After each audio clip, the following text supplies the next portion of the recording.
Well, I'm excited to have Riana Lynn, the CEO of Journey Foods, here on the podcast today. How you doing, Riana? I'm great. It's been such an interesting time connecting with you, via email and having these conversations about food tech and most recently food and race. And so I'm happy to jump on a podcast with you and discuss more.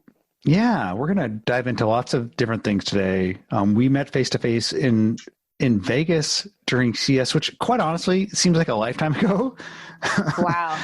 That was 5 months ago, and it feels like 3 years at this point. It was like literally a different world back then. So, but I'm glad we're getting some time to dive deeper into conversation. And I want to talk to you about your company because, I've been following you for a little while and following Journey Foods, but I realized I've never really interviewed you about the company. So, but before we get to that, I want to hear a little bit about your journey into becoming a food tech entrepreneur, because you've had a really interesting background. You've worked at the White House. You already had an exit with a food tech startup in food traceability. So I'd love to hear a little bit how you even got into food. Yeah, I would say, and I just wrote a little blog about food and roots, especially more ancestral roots. But I come from a family of entrepreneurs. My first foray into entrepreneurship happened in undergrad. I was in school at University of North Carolina in Chapel Hill, and I decided that I wanted to be a web developer for small businesses. I had my dad, small business owner, I had other family members that run food and construction companies from my hometown in Evanston, Illinois. And I thought, the future of business was in e-commerce and in web marketing. And so I started developing websites early on. And I used that throughout my early career. So before I became an entrepreneur, I worked for about a year doing genetics and health research at University of Chicago and at Duke. And I started learning a lot more about the food industry, just beyond my family history. Yeah. I have a grandfather that passed a few years ago. He was 97. He sold local meats and fruits in the middle of Virginia for decades.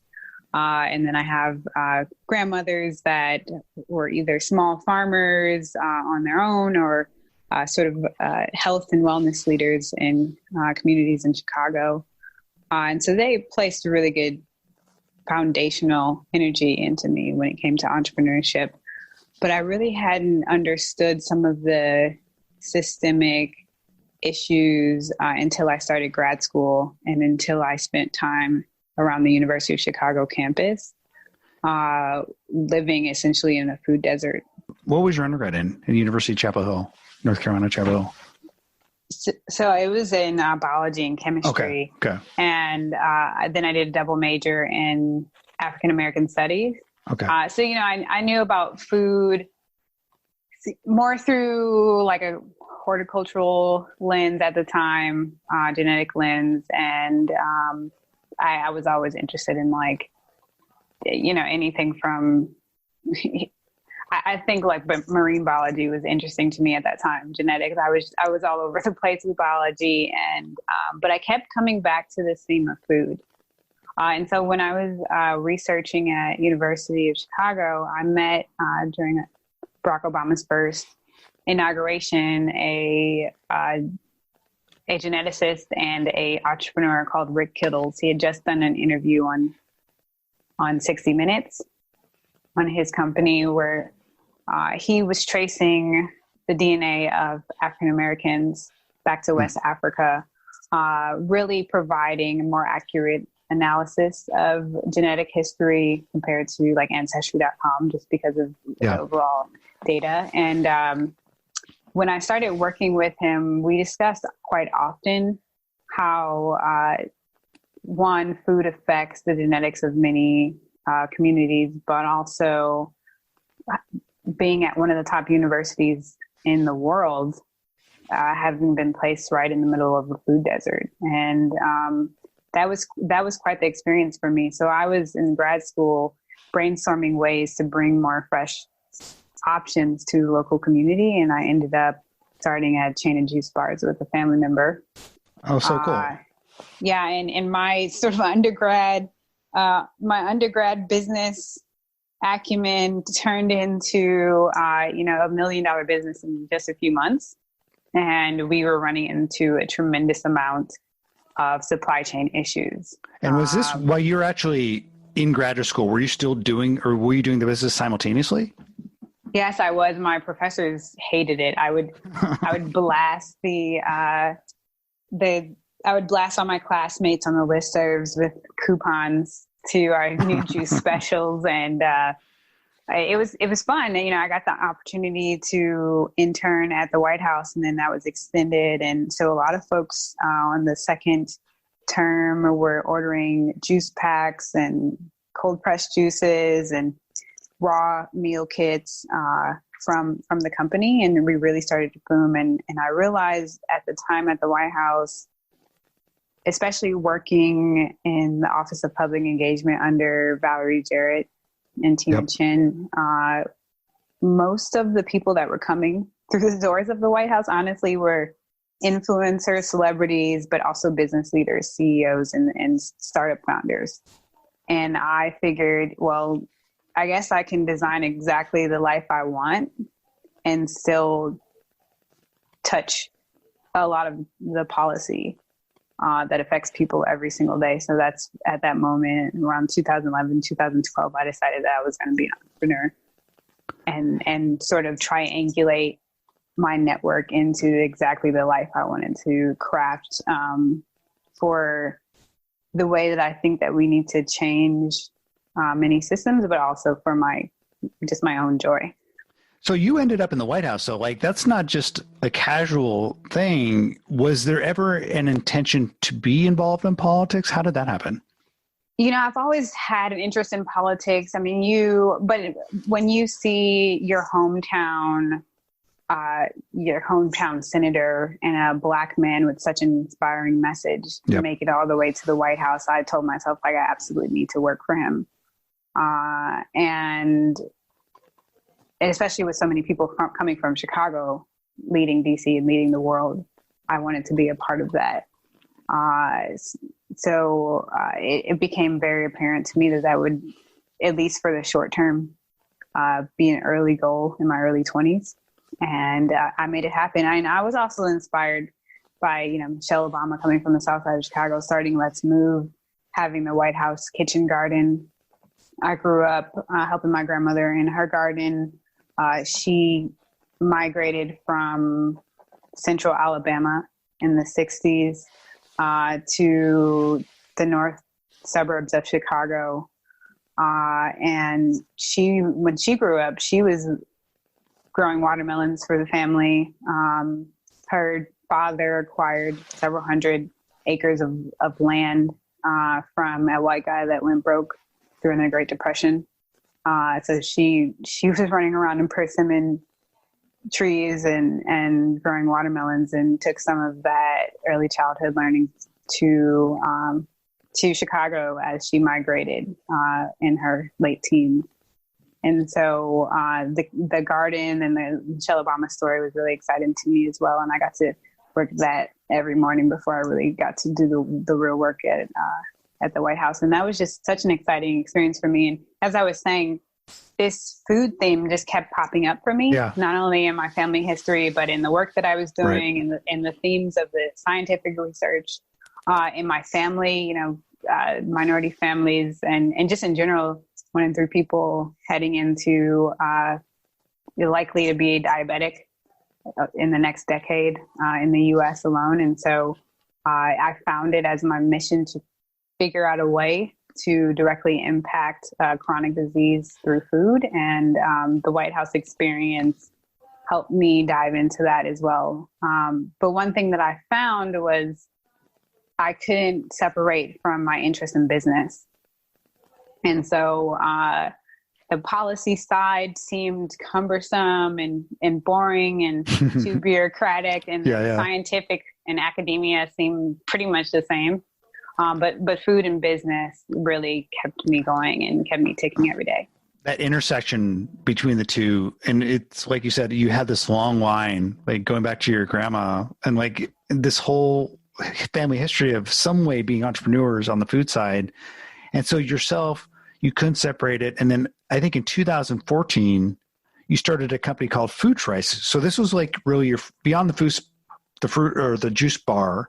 This was your first food tech startup, Food Trace. Right. So it started as an internal project. And then I met a few food founders around the Chicagoland area that I started helping out, and ended up meeting Marcus Lemonis, the host of The Prophet on CNBC.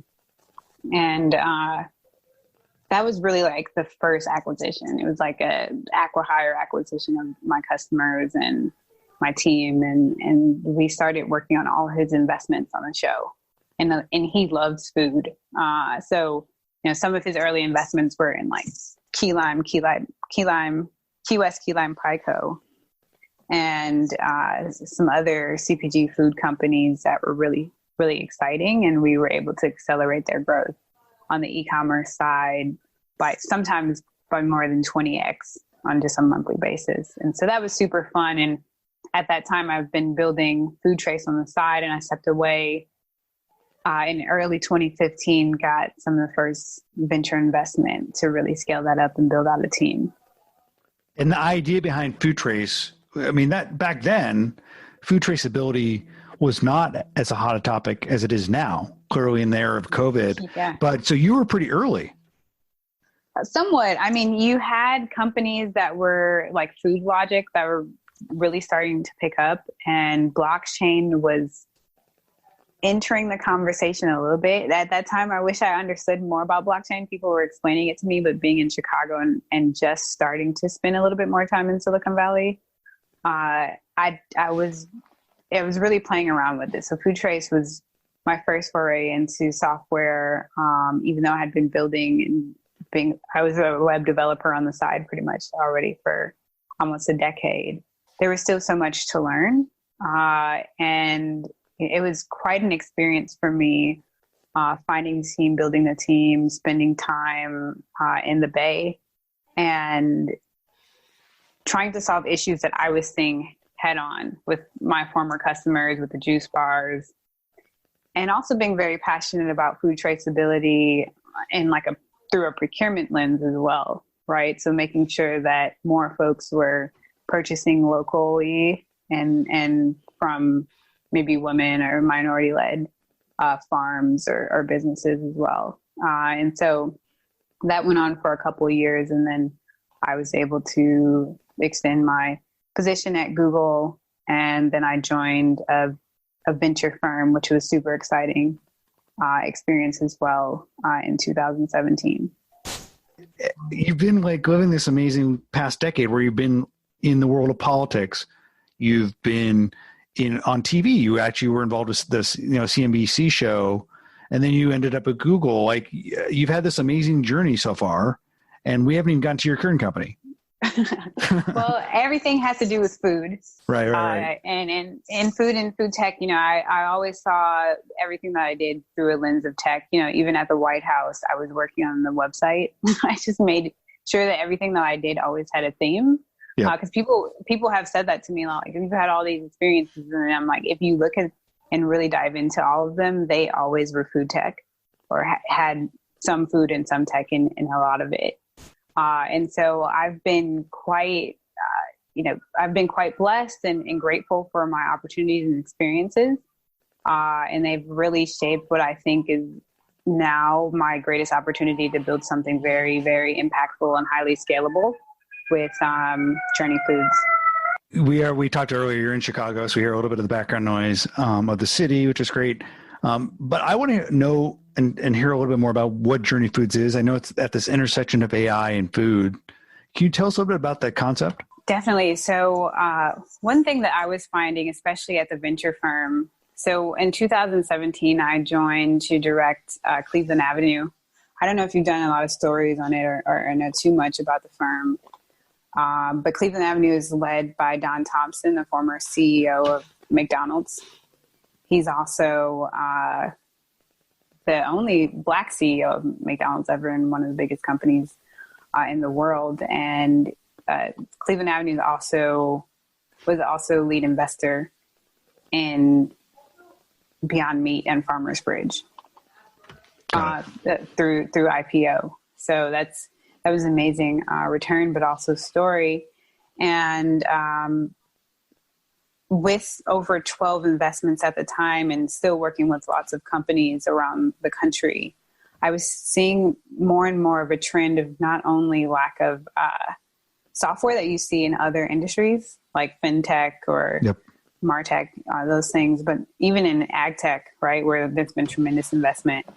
But on the CPG side, before you get to like the end consumer, which is, logistics, delivery, your Instacarts and DoorDashes and those things, or insights around like MarTech, around how you should market to end consumers. There's really this gap in the value chain that we were seeing and that I was seeing around data and software for CPG companies in an area that seems so fragmented and so open for innovation. And this is really around R&D and manufacturing.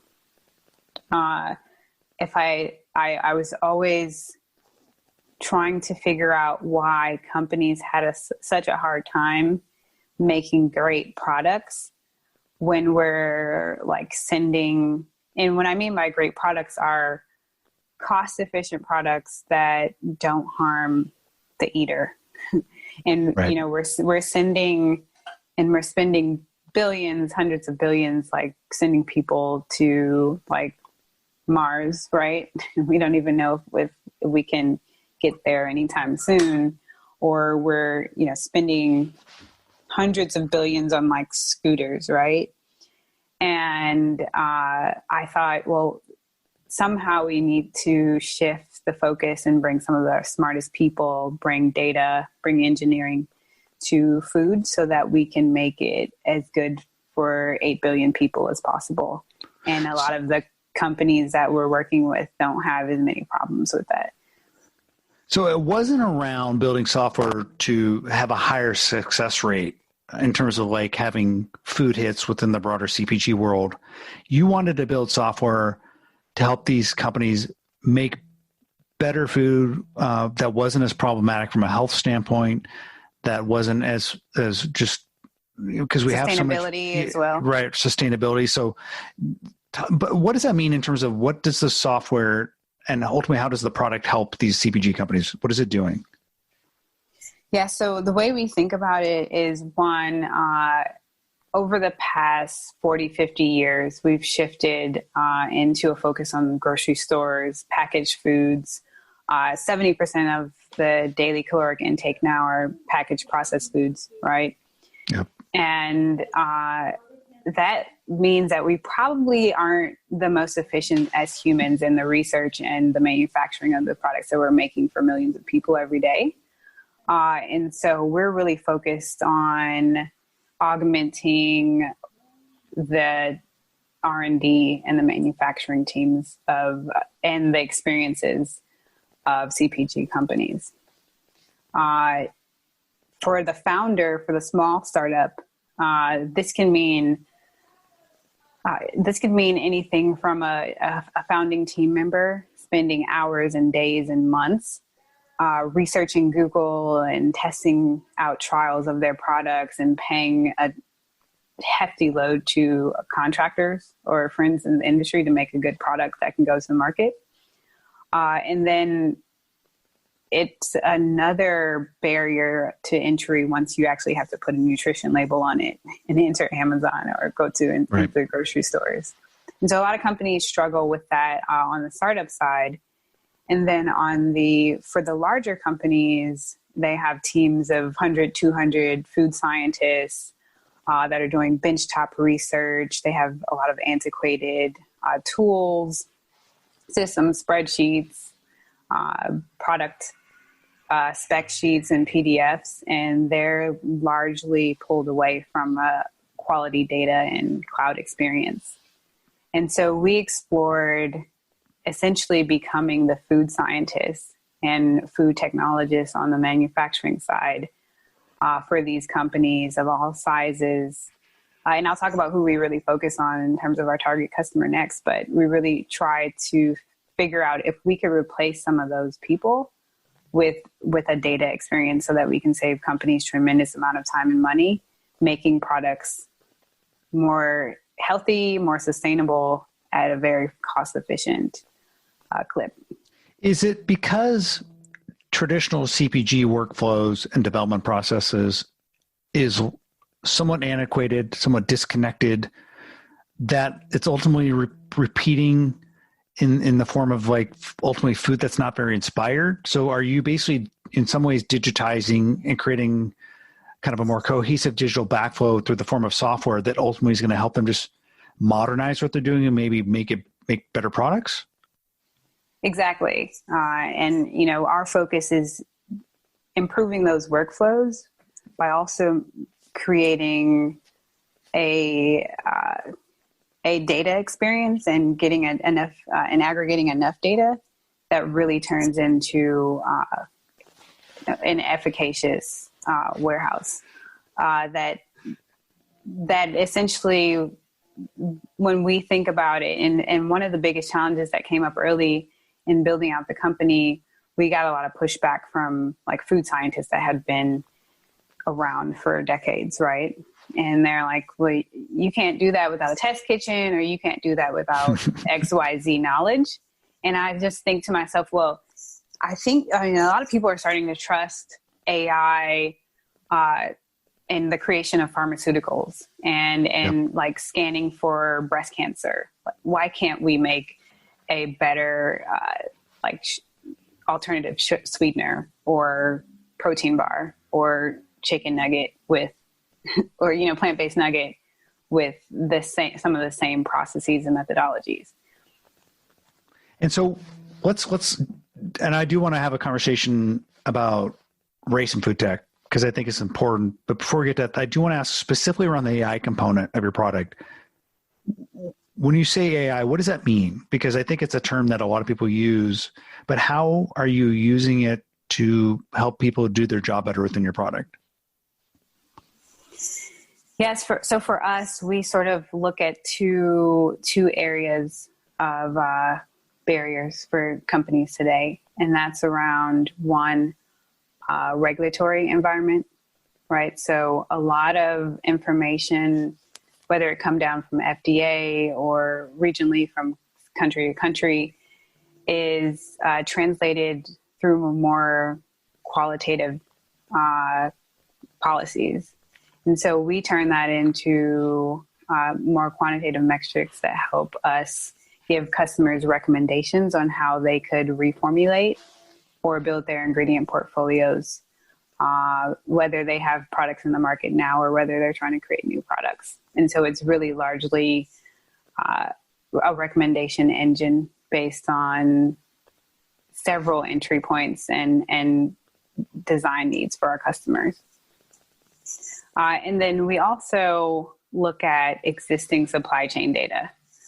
And we're pulling in integrations from SAP and Oracle and Microsoft, and our customers are asking us to develop workflows and personas that could help them improve their existing product lines or create alternatives to what they already have in the market.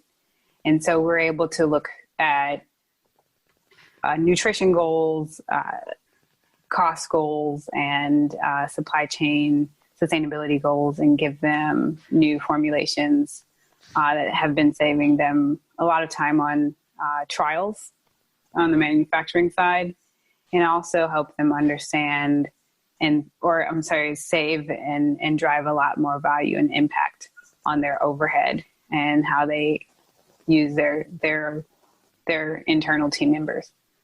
Well, I certainly think modern CPG could be a lot more modernized through the application of technology. I think you're right in that, like, it's one of those industries where I think people have been doing things for the same way for a long time. So I'm excited about what your software can ultimately do. I do want to turn the conversation. We're sitting here on Friday. It's Juneteenth. It's an important day. You know, we've been over the past month been watching and witnessing a moment in time in the United States that is, I think, historic. And so I've been reading some of the essays you've been putting on your blog. I actually asked and you were gracious enough to let us republish one of them, where you're talking about this intersection of food and race, food innovation and race. So I think I'd love to ask you to talk a little bit about that. What's a starting point could be where you talked about this idea of food deserts in the area of Chicago. And I think you started to address ultimately how technology can maybe help us maybe bridge some of these systemic issues or maybe remedy some of these systemic issues around racial inequity around food. Can you talk a little bit about that? Yeah, there's so many areas to dive in here. Around race and right. And food. Our series is called Food Injustice. And by the way, we've had such a great response to coming up with more themed blogs that we're going to dive into like a theme every month. And our next month is going to be on economics and food and awesome. More in a rural lens. But these are things that like touch me pretty closely, or our team members. And so when we think about food deserts, when I first lived in one, when I was living by University of Chicago, it was really shocking to me to go to a university with an endowment of several billion. And I was walking and going to a grocery store, a local corner store at the time. The Walmart wasn't even there yet. Mm-hmm. There was just like liquor stores, and the orange juice was like Mr. Pure. Like it's so acidic. It's not even really orange juice. Like as soon as it hits your lips, it's like stinging. And there was no Instacart or Amazon food delivery back then, and so retail has changed so much in the past decade that with the new technology around neighborhood mapping and more essential workers being Black and brown and coming from these communities, it's a great opportunity to now give more access via delivery. I think one thing that we need to think through, and we had a small blog on food stamps, is how we integrate our consumer delivery retail tool, or our retail apps and things like SNAP and food stamps into our everyday food system, so that we can make sure everybody in every corner of the country has access to the healthiest products and it's more equitable. But what I love what we discussed this week and what we're really going to dive into is around the diversity and biodiversity and the historical foodways of the products that we make every day. One thing that we discussed in the blog that we reposted is using data to understand the growing change of demographics ethnically of the country. And we haven't, as food leaders, been serving proportionally the folks that buy our products, right? One thing that's shifting greatly is offering like more plant-based options, right? For so many years, we had to go to school and have cow milk when 65% of the country is lactose intolerant. And so I think it's up to us as food leaders and writers and innovators to make sure that we use as much data as possible to continue to meet the needs of everyone, because there's tremendous purchasing power in there, and we're in food, right? Everyone needs it every single day. So we're always going to find communities and people that can purchase all of our products. And it's up to us to make sure that we're serving everyone that can eat all of our products as well. You talking earlier in our pre-conversation about how much in the history of Black food, so much of it is plant-based, right? Mm-hmm. And so you actually have a piece on that, I think, this week. Yeah, so it's something that I was studying when I first started my food journey. I was studying nutrigenomics and sort of the relationship between the human genome, nutrition, and health. And as you look at the culinary history, or if you travel to West Africa, you'll notice that like a lot of the food is, it's either like plant-based or sort of fish-based diets, right? There's not a lot of heavy meat consumption. And especially back, 200, 400 years ago, when we brought people here, they'd been eating off of rice, berries, fruits, nuts, and those things for many, many, many decades, millennia. And what happens is as you shift, and a lot of people in like various diet groups like keto and other, I'm trying to think of the trend from a few years ago as people started going back to sort of like pre-1910 industrialized food. What's the caveman diet? The caveman diet? Yes, like caveman diets and those things. People are starting to understand it a little bit more, but industrialized sort of homogenized food is really hurting a lot of communities that have immigrated here over the past few hundred years, even over the past 20 years.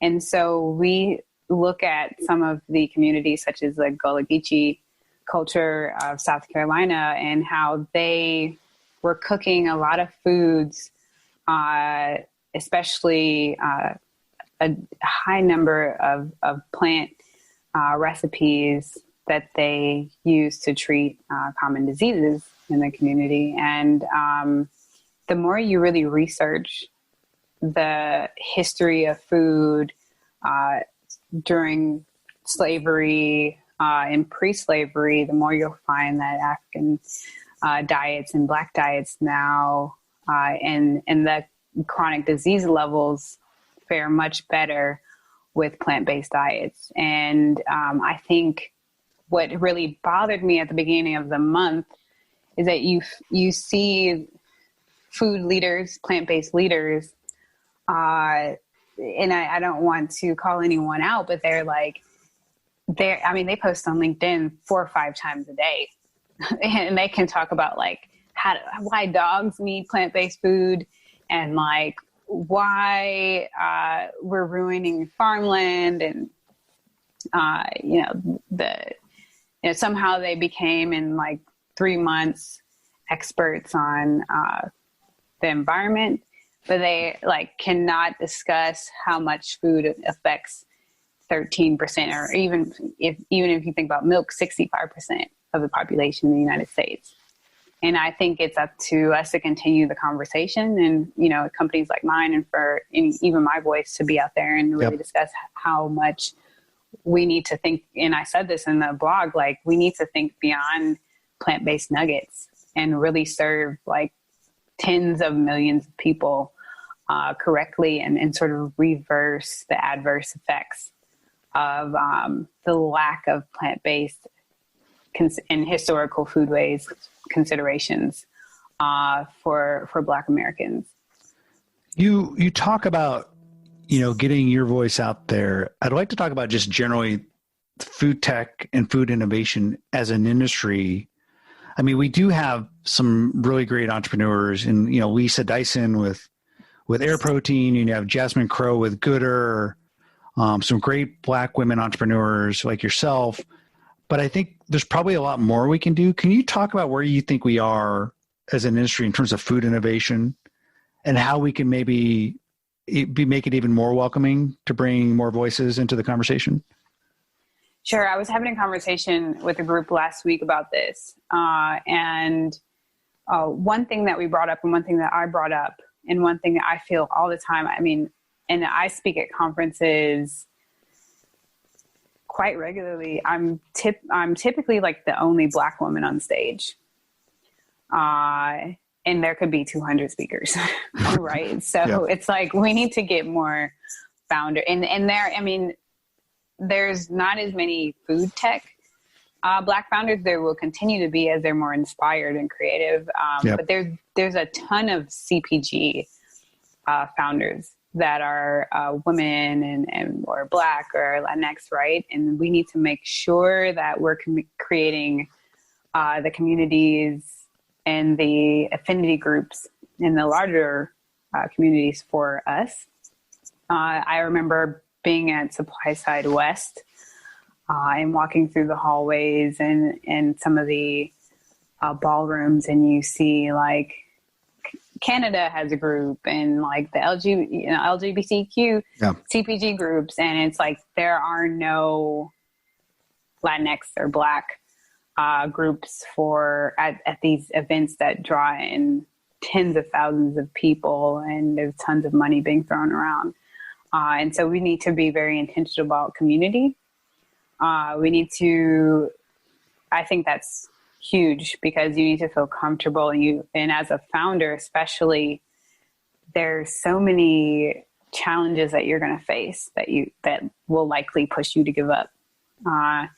And the biggest one being capital and resources.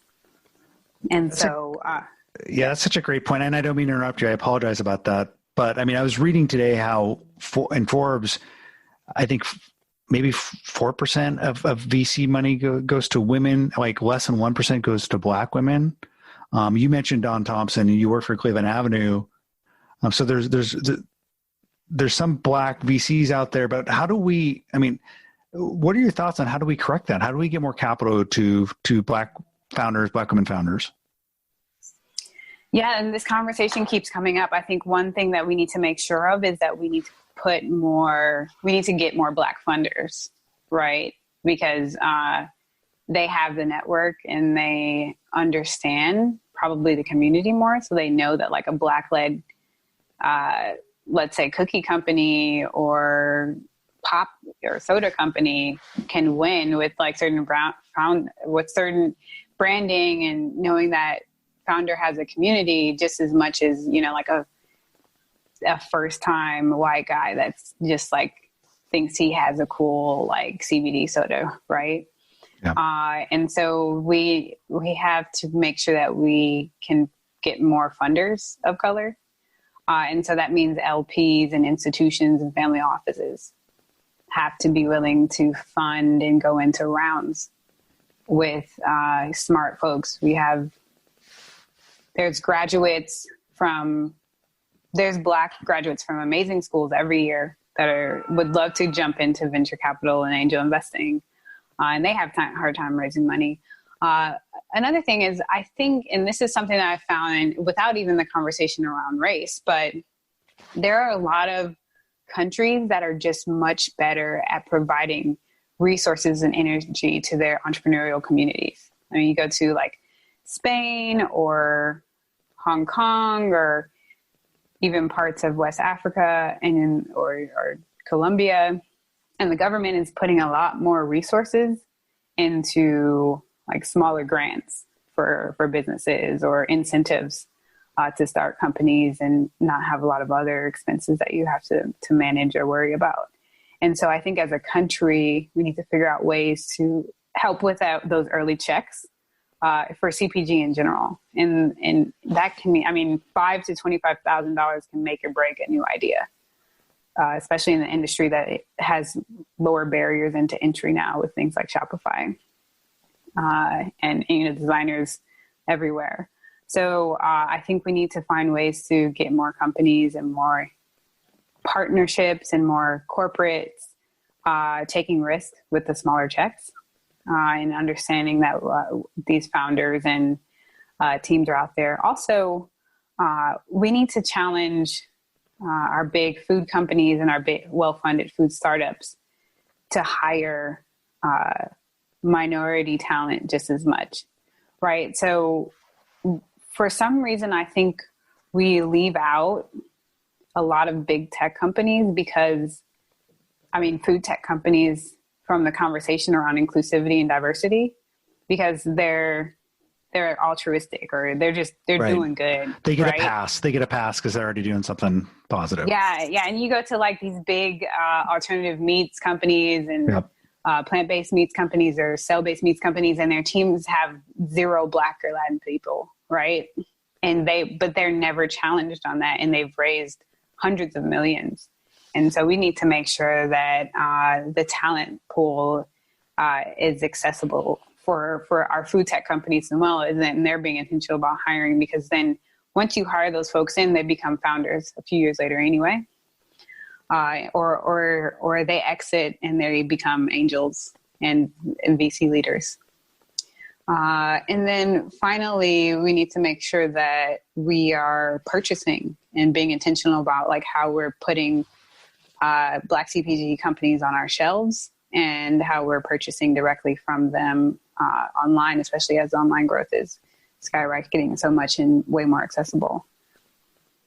I love all those suggestions. I like the idea of smaller micro loans. I also think your point about, this here in the US, we a lot of entrepreneurs take pride in the tech space in particular about Silicon Valley being the number one, but we've largely atrophied in terms of like you said, this private public partnerships and the government stepping in and helping, where other countries will do that more than we do. We largely have ceded that completely to private investors, where I think the government could step in to help fund some of these businesses.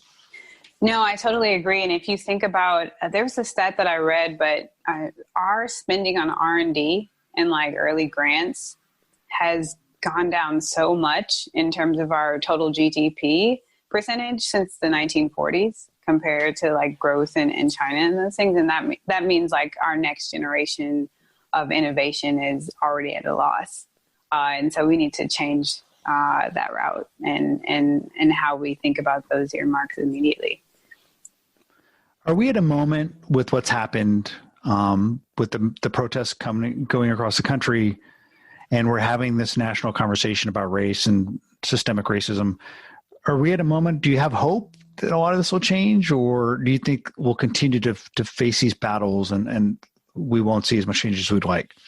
It's interesting. So I think COVID times like social unrest is a very interesting combination. Yeah. Because essentially we have to like stay at home and really challenge our inner selves, but also like our communities. And it is challenging the moral fiber of all of us.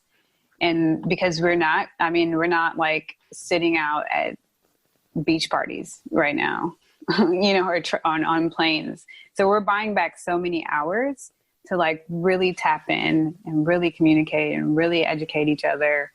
We have a second wave coming because, our government blew it. But this is really the rise of two storms. And together, I think we definitely will move the needle more than we thought we would in 2020. But I am skeptical in some ways, and I'm optimistic in other ways if we continue to keep the momentum going around the conversation and we don't get distracted. Like our biggest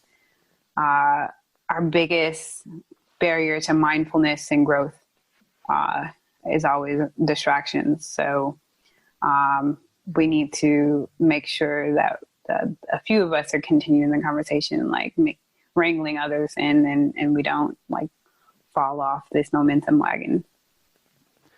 Well, I appreciate what you're contributing to the conversation. I just think you're so thoughtful in terms of food tech and just what you're building. And I love hearing about the story of and the journey to Journey Foods, but also your thoughts on race and food tech.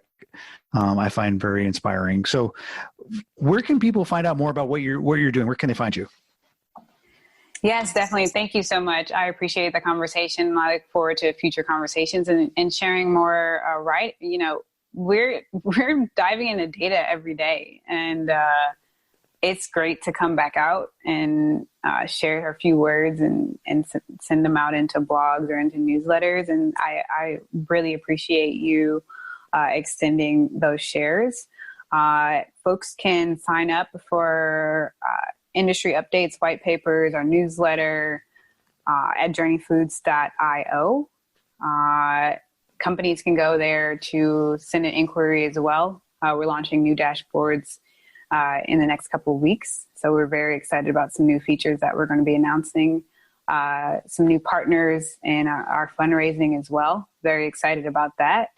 And our most recent series has been so popular. We're going to start we already decided our next couple series, and that's going to be on economic justice and food, and sort of with a rural lens, and then mental health and food in August. So we're super stoked for those, and I hope people go to the site and sign up and continuing to challenge us around the conversation. And also we're looking for great talent to join the team as well. Great. And I got your newsletter today. You had a great couple of posts on like blockchain and all these other things, AI and food. So just a lot of great content you guys are building. Journeyfoods.io. Great content. I suggest everyone go there. Thank you so much, Riana, for spending time with me. Yes, thank you. I love the spoon, Michael. Good conversation, great questions. Looking forward to sharing it widely, and I hope you have a great weekend. Happy Juneteenth. Hey, happy Juneteenth. Have a great one. All right, bye. Bye.